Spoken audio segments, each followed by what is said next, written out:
আসসালামু আলাইকুম প্রিয় দর্শক, অন্য মঞ্চের আলাপচারিতায় আপনাদের সকলকে আমন্ত্রণ জানাচ্ছি। গতকাল দিল্লিতে 10 জন বাংলাদেশি অ্যারেস্ট হয়েছেন। এরা অবৈধভাবে এই দেশে বসবাস করছিলেন, তার জন্য এদেরকে অ্যারেস্ট করা হয়েছে। টাইমস অফ ইন্ডিয়ার আপনার হেডিংটা একবার দেখে নিতে পারেন। টাইমস অফ ইন্ডিয়া যেটা লিখছে, অবৈধভাবে বসবাসকারী থাকার জন্য 10 জনকে অ্যারেস্ট করা হয়েছে।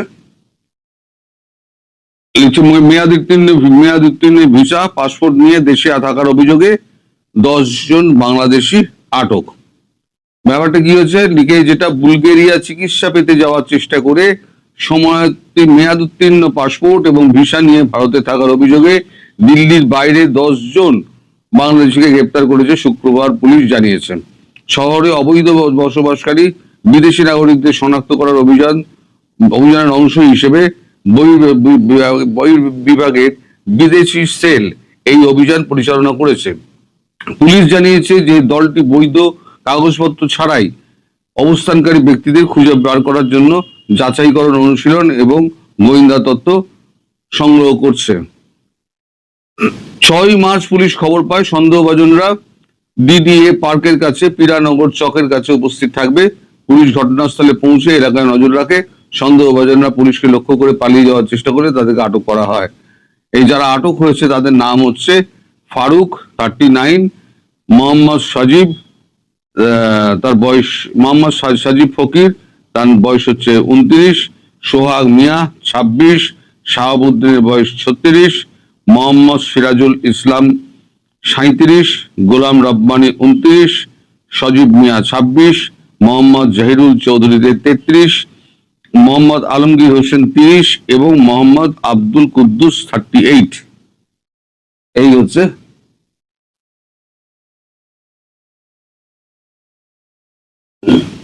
আলোটা এর উপরে পড়ে, তো আপনার দেখতে হয়তো অসুবিধা হতে পারে।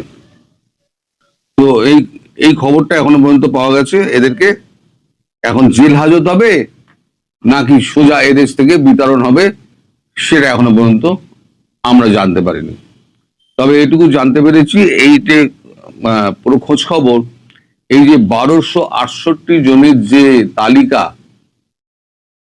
বাংলাদেশের গোয়েন্দা সংস্থার প্রধান তিনি এসে রয়ের প্রধান পরাগ জৈনের সঙ্গে যে দেখা টাকা করে কথাবার্তা বলে যান, তারপরে সেই তালিকা তুলে দেওয়া হয় ওই রিজিওনাল ফরেনার্স অ্যাক্টের হাতে।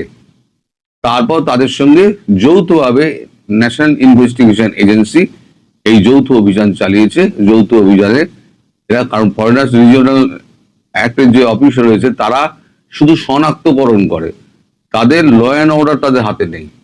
ল অ্যান্ড অর্ডার হাতে রয়েছে ন্যাশনাল ইনভেস্টিগেশন এজেন্সির হাতে। র কি করে, র হচ্ছে আপনার র বলেন, র হচ্ছে গিয়ে আপনার গোয়েন্দার ব্যাপার। গোয়েন্দা যত তথ্য দিয়ে তার সংগ্রহ করা এবং সরকারকে এবং তার জায়গা মতো পৌঁছে দেওয়া, এটা হচ্ছে র এর কাজ। এই ন্যাশনাল ইনভেস্টিগেশন এজেন্সি তারা এই অবৈধ অনুপ্রবেশকারীদের ক্ষেত্রে তারা এই কাজগুলো করে, তারাই এই সমস্ত অ্যারেস্ট গুলো করেছে। এবার দ্বিতীয় প্রসঙ্গে আসি, সেটা হচ্ছে আমাদের চিন্ময় প্রভু। অনেকেই আমায় লেখেন যে চিন্ময় প্রভু সম্পর্কে আপনি কোনো রকম কথা বলেন না।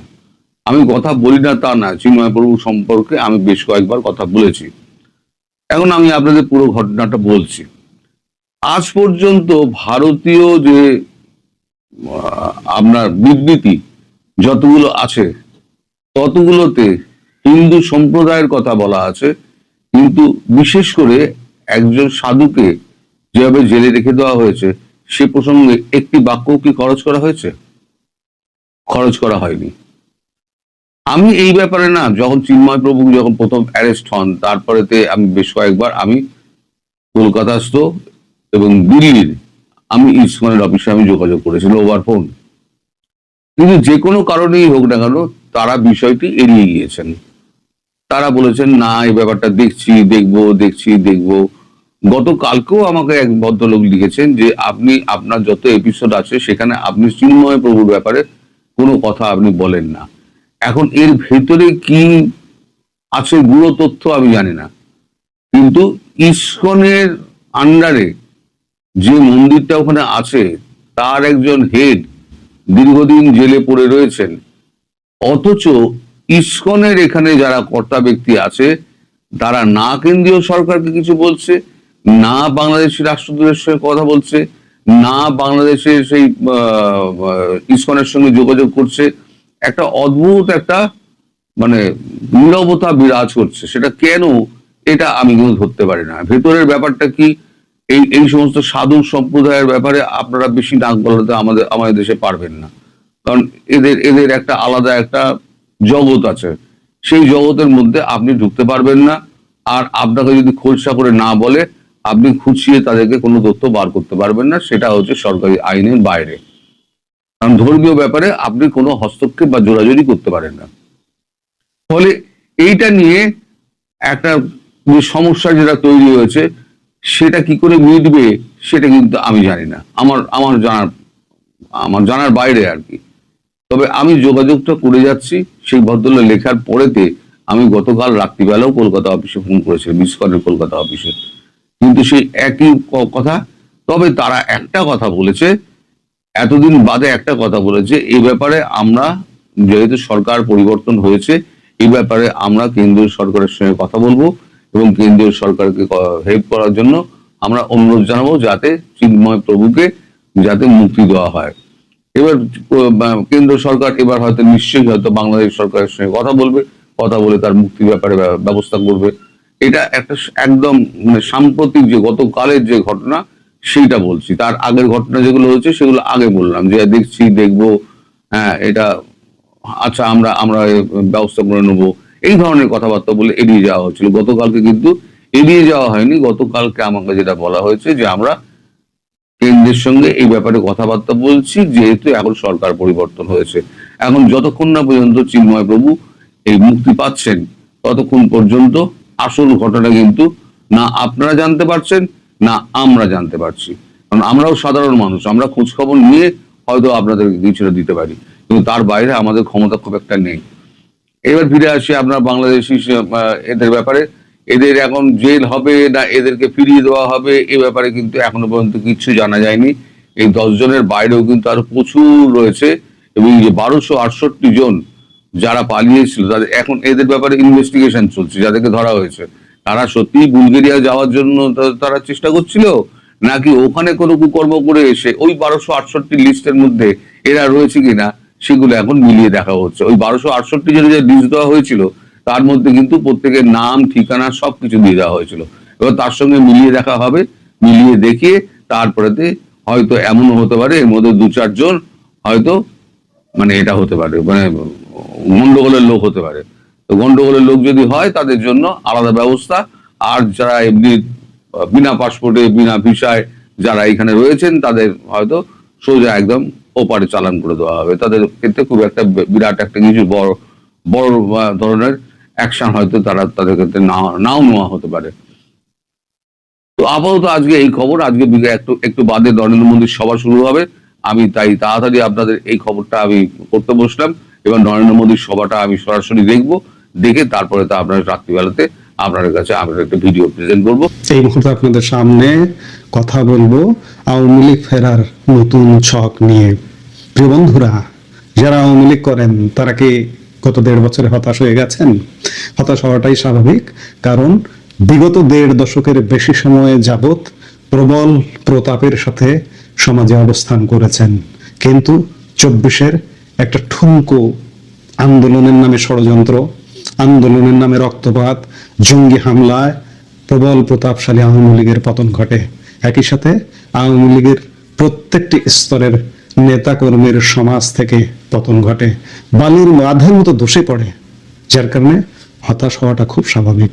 গত 1.5 বছরে আমরা নানা কথা বলেছি, এই বুঝে আওয়ামী লীগ ফিরবে, এই বুঝে একটা ইনক্লুসিভ ইলেকশন হবে। অনেকে বলেন যে আপনারা যা বলেছেন তা কিছুই মেলে না। এখানে মেলা না মেলার সমীকরণ নানাভাবে জড়িত, এখানে ভূ রাজনীতি জড়িত, এখানে আওয়ামী লীগের সাংগঠনিক শক্তি জড়িত, এখানে ভূ রাজনীতি ফেল করেছে। প্রতিবার রাজনীতির সমীকরণ হচ্ছিল যে হ্যাঁ আওয়ামী লীগ সহ একটা নির্বাচন হবে, কিন্তু ভূ রাজনীতির সমীকরণ মেলেনি। আওয়ামী লীগের সাংগঠনিক শক্তি, আওয়ামী লীগের নেতৃত্বের শক্তি মেলেনি, যার কারণে গত একপাক্ষিক একতরফা নির্বাচনের ট্রেন ফেল হয়ে গেছে। কিন্তু তাই বলে কি আওয়ামী লীগ হারিয়ে যাবে? আওয়ামী লীগ ফিরবে না? ভাই, হতাশা ঝেড়ে ফেলুন। যারা আওয়ামী লীগ করেন, আওয়ামী লীগ নেতা কর্মী, আপনারা যদি দূরেও থাকেন, দূর থেকেও আপনার স্থানীয় নেতা কর্মীর সাথে, সবাই তো আর চলে যায়নি, সবাই তো আর আত্মগোপনে যায়নি। বাংলাদেশের একটা অন্তর্ভুক্তিমূলক সমাজ, এই সমাজে একই পরিবারের এক ভাই বিএনপি করে, আর এক ভাই আওয়ামী লীগ করে। এই সমাজকে আপনি কিভাবে এই যে এই অবস্থাটা, এই ব্যবস্থাটা আপনি কিভাবে বিলোপ করবেন? বিলোপ করতে পারবেন না তো। কাজে আওয়ামী লীগ আছে, আমাদের সমাজে আওয়ামী লীগ আছে, কিন্তু ভঙ্গুর অবস্থায় আছে। আওয়ামী লীগ ফিরবে, এবং বিএনপি যে ভুল করেছে বিগত আওয়ামী লীগ সময়ে, বিএনপি যে ভুল করেছে, আওয়ামী লীগ কিন্তু সেই ভুল করছে না। অবস্থা যেটি দেখা যাচ্ছে যে আওয়ামী লীগ যে কোনো ভাবে হোক, এমনকি গত ইউনূস যদি আওয়ামী লীগকে নির্বাচনে অংশগ্রহণের সুযোগ দিত, তবু আওয়ামী লীগ নির্বাচনে অংশ নিত। কিন্তু বিএনপি কি করেছে? না পেরেছে আওয়ামী লীগের বিরুদ্ধে জোরালো আন্দোলন গড়ে তুলতে, কিংবা না পেরেছে বিভিন্ন নির্বাচনে অংশগ্রহণ করতে। বিএনপি স্থানীয় সরকার নির্বাচনে পর্যন্ত অংশগ্রহণ করেনি, জাতীয় নির্বাচনে তো অংশগ্রহণ করেইনি, বর্জন তো করেছেই। আপনার যাই হোক, আপনার নির্বাচনে অংশগ্রহণ করতে হবে। আপনাকে ষড়যন্ত্র করে যদি হারিয়ে দেয়, তাহলেও জনগণের কাছে এসে বলতে হবে যে আমাকে ষড়যন্ত্র করে, ইঞ্জিনিয়ারিং করে হারিয়ে দিয়েছে, আমি এই নির্বাচন মানি না। কিন্তু আপনি নির্বাচনে অংশগ্রহণ করলেন না, আর বলবেন যে না, আমি একপাক্ষিক নির্বাচনে অংশ নেব না। বিএনপি যে ভুলগুলো করেছে, লক্ষণ স্পষ্ট যে আওয়ামী লীগ সে ভুলগুলা করতে চাইছে না বা করবে না। দেখেন, আওয়ামী লীগ ফিরে আসছে, নানাভাবে ফিরে আসছে। বাংলাদেশের গণমাধ্যমে গত 1.5টা বছর আওয়ামী লীগের কোনো সংবাদ একদম চির হয়ে গেছিল, নাই হয়ে গিয়েছিল। এখন আপনি বিভিন্ন গণমাধ্যমে দেখুন, আওয়ামী লীগের সংবাদ আস্তে আস্তে স্থান পাচ্ছে। আওয়ামী লীগের সবচেয়ে বড় বিরোধী, আওয়ামী লীগ বিরোধী, তারা কেন বিরোধিতা করে তারা নিজেরা জানে। এটি নিয়ে ভবিষ্যতে খুব বড় ধরনের গবেষণার প্রয়োজন আছে। তারা মুক্তিযুদ্ধকে কতটা লালন করে, আওয়ামী লীগকে কতটা লালন করে, সেটি বড় প্রশ্ন। সবচেয়ে বড় আওয়ামী লীগ বিরোধী গণমাধ্যম এবং বাংলাদেশের শীর্ষ গণমাধ্যম বলা হয় প্রথম আলো, আওয়ামী লীগকে নিয়ে আজকে একটা খুব বড় ধরনের একটা নিউজ করেছে প্রথম পাতায়। তাদের নিউজের শিরোনাম, নির্বাচনী রাজনীতিতে ফেরার পথ খুঁজছে আওয়ামী লীগ। অর্থাৎ আওয়ামী লীগ গণমাধ্যমে ফিরে আসছে, আওয়ামী লীগ সমাজে ফিরছে, নানাভাবে আওয়ামী লীগ ফিরছে। কাজেই হতাশার কোনো কারণ নেই। আওয়ামী লীগ খুব স্বল্প সময়ের মধ্যে ফিরবে। দেশি বিদেশি নানা রকম চাপ তৈরি হচ্ছে, তাই চাপ তৈরি হয়েছে যে ভারত বিএনপি সরকারকে সহযোগিতা করছে। এর নেপথ্যে কি আছে জানেন? এর নেপথ্যে আছে বাংলাদেশে সহ অবস্থানের রাজনীতি নির্মাণ করতেই হবে। বিএনপি কি শুধুমাত্র জঙ্গি জামাত আর এনসিপি কে নিয়ে চলবে? আন্তর্জাতিকতাবাদ নিয়ে চলতে হবে না? আন্তর্জাতিকতাবাদ নিয়ে যদি চলতে হয়, ওই এনসিপি, ওই জামাতকে যে কোনো ভাবে তাদেরকে জব্দ করে হলেও আওয়ামী লীগের রাজনৈতিক স্পেস দিতে হবে। এটি সময়ের ব্যাপার। বাংলাদেশের রাজনীতিতে এক অভাবনীয় পরিবর্তনের পর এখন সবার মনে একটি প্রশ্ন, আওয়ামী লীগ কি আবার রাজনীতিতে ফিরছে? আমি গ্যারান্টি দিয়ে বলছি, আওয়ামী লীগ ফিরবে। ঈদের পর থেকে দেখুন না কি সমীকরণ হচ্ছে।